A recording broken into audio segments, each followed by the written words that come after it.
Assalamualaikum warahmatullahi wabarakatuh. Kembali lagi di channel Nasihat Kehidupan Misteri.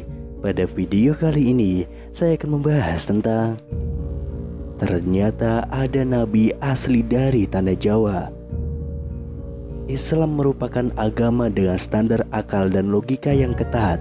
Ini formula ajaran baru yang memadukan kaidah metafisika dalam balutan fisika dasar penciptaan jagat raya beserta isinya. Itulah kenapa Islam jadi begitu mudah diterima di belahan dunia manapun, termasuk di negeri keramat ini.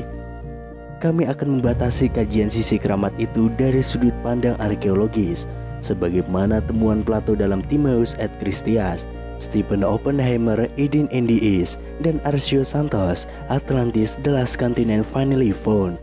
Berikut temuan terbaru para peneliti di Gunung Padang, Lembah Bada, dan Borobudur. Peradaban besar 2-3 dimensi yang telah dikembangkan leluhur kita telah disepakati sebagai yang tertua dalam skala dunia. Data faktanya sulit dibantah, autentik.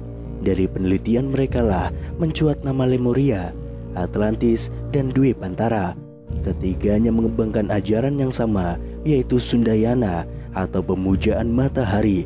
Percaya atau tidak, sampai hari ini kita masih menjalankan laku itu tanpa kesadaran yang utuh. Supaya kita tidak kehabisan energi mengulas riwayat sepanjang 10.000 tahun yang kebelakang sana, cukup kami sodorkan nukilan dari sebuah layang naskah Joyoboyo atau layang nata berdasarkan manuskrip yang telah disimpulkan oleh Raden Mas J.R. Basuki dan Michael Swart, yang disusun dan diahli bahasakan oleh Pangeran Bendoro Susetyo dan Setyo Hajar Dewantoro. Ini merupakan bagian dari manuskrip kuno Gunung Klotok yang berisi wahyu Tuhan yang ditangkap oleh Josono yang turun pertama kali pada tahun 4336 sebelum Masehi.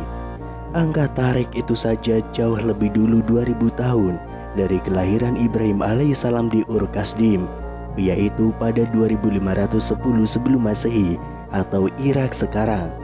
Sebagai patriarh agama Samawi, perannya tidak dilakukan lagi. Ia adalah pembawa ajaran tauhid bagi Yahudi, Kristen, dan Islam. Namanya yang tersusun dari dua kosakata Ibrani, yaitu Ib dan Rahim, bisa diartikan sebagai bapa umat manusia yang penyayang. Menjadi wajar bila kemudian tiga agama Samawi itu mempunyai kesamaan visi dalam ajarannya. Sebentar kita tinggalkan Ibrahim di Ur, kini kita menuju ke Mekah dan Madinah yang menjadi epicentrum dari ajaran Nabi Muhammad bin Abdullah. Islam yang ia bawa mendarat di sini nyaris sezaman dengan kehadirannya di dua kota suci, yaitu abad ke-6 Masehi. Mengacu pada visi besar Josono di atas, artinya kemapanan ajaran Sundayana kemudian mengalami perkawinan silang atau malah tergerus. Bagaimana cara membuktikannya? Mudah sekali, dengan memahami laku keberagamaan dan kehidupan kita hari ini yang masih dogmatis dan doktriner ataupun sebaliknya. Bentuk perkawinan mesra tersebut dapat kita temukan pada ajaran kaum sufi atau tasawuf atau teosofi, semisal Syekh Al-Akbar Muhyiddin Ibnu Arabi dan Maulana Jalaluddin Rumi. Dua mistikus besar Islam ini terkenal dengan teori emanasinya yang menyertakan matahari sebagai simbol puncak ketuhanan. Ajaran mereka selalu dikaitkan dengan Quran Surat Nur ayat 24 yang berbunyi, Allah adalah pemberi cahaya kepada langit dan bumi. Ibnu Arabi menamakan teorinya ini dengan Wahdatul Wujud. Syekh Burhanpuri yang menganut ajaran itu dan masuk ke negeri Katulistiwa menerangkannya dalam kitab Martabat 7 setali 3 uang saja, sama membahas perkara cahaya dan matahari. Sekarang mari kita kembali pada Josono, sosok Rama Agung yang menyerap limpahan wahyu dan mencatatnya dalam kitab Layang Swara Dana 1 yang berbunyi, Ono kang hanitahake Siti Pangelingan Jawa, sumarengan jeng salir wose jejuluk Gusti, sinungan Gusti kang swara kesang, hanitahake sawara prawoso ngagesang Siti Pangelingan Jawa, taking peyinat kang peteng saknalika Gusti sumilahake trawang lan wenteh kang Gusti cinanten tumuwuh.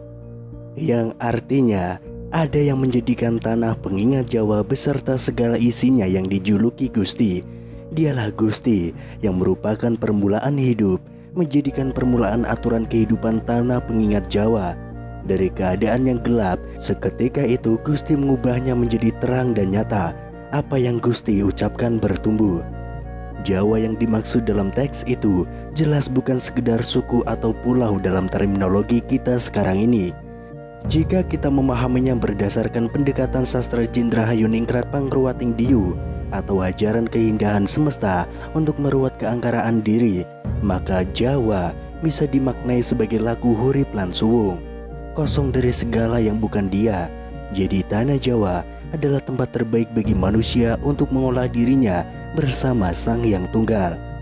Nukilan dari wahyu di atas berkenaan dengan semesta raya dan isinya. Ada juga yang bertalian dengan manusia dan peri kehidupannya dalam layang Joyoboyo. Supaya sira warang Jawa bisa piwaneh pangerten marang tumitah Jawa, uga tumitah liyane ing karasukiye, supaya sakabehing tumitah bisa jumbuh marang Gusti. Mula kang tenggil purasa kantan kena kinaya ngapa, ananging jalma tumitah ki wangkal marang Gusti, kang paring urip lan patine kabeh tumitah.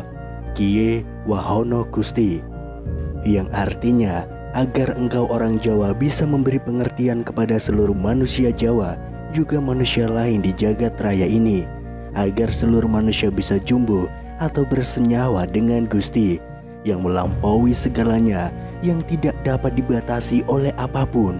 Tetapi manusia keras kepala kepada Gusti yang memberi hidup dan mati kepada seluruh keberadaan. Ini wahyu Gusti. Berpegang pada hadis Nabi Muhammad SAW yang mengatakan bahwa ada 124.000 nabi dan rasul yang tidak tercatat dalam Al-Quran, maka Josono sangat layak kita dapuk menjadi nabi pada zamannya.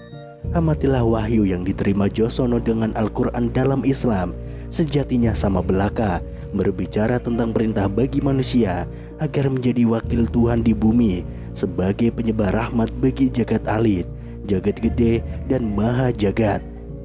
Tuntutan kita sekarang ialah mengajari diri sendiri tentang betapa indahnya belajar dalam hidup, dan hidup yang selalu dalam kondisi belajar.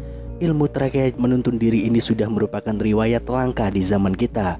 Orang-orang sibuk menilai, mengoreksi yang lain di luar dirinya, lalu abai pada kepandiran sendiri. Banyak orang yang begitu cepat mengeliti salah siapa saja, lantas tidak pernah mau dan bisa menemukan salah dalam dirinya. Ilmu sedemikian nampak sederhana, ya, tapi bila mau dikaji, niscaya sampailah kita pada suatu samudra di mana diri sejati menanti dalam balutan rindu purbani.